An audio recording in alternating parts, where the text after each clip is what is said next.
रविवार असला आणि आमच्या घरी नॉनव्हेज काय बनत नसेल तर त्या दिवशी ठरलेला बेत असतो तो म्हणजे सुकट आणि वांग.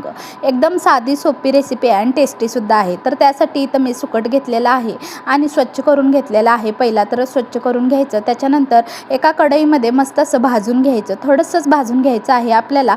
त्याच्यानंतर सुकट एका प्लेटमध्ये काढून घेतलं आणि त्याच्यानंतर कढईमध्ये 2 चमचे तेल घातलं. तेलामध्ये कांदा घातला, कांदा छान परतवून घेतला. मग त्यामध्ये घातला बारीक चिरलेला टोमॅटो, तो सुद्धा परतवून घेतला. मग त्यामध्ये घालून घेतलेला आहे कांदा लसूण मसाला. कांदा लसूण मसाल्याच्या व्यतिरिक्त मी आणखीन काही मसाले ॲड केलेले नाहीत, कारण ह्याच मसाल्याने खूप छान चव येते.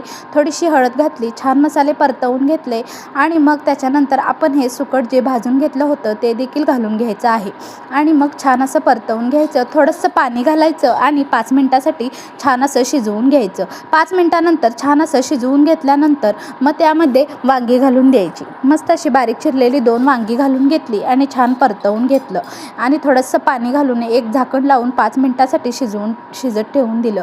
एकदम भारी टेस्टी आणि मस्त असं सुकट आणि वांगं आपलं बनवून तयार आहे. ज्या दिवशी आपल्या घरी नॉनव्हेज नसेल त्या दिवशी तुम्ही हमखास ही रेसिपी बनवून खाऊ घालू शकता. खूप छान लागते. तुमच्या घरच्यांना नक्की आवडेल. आमच्या घरच्यांना आवडते. तुम्हीसुद्धा बनवून खा.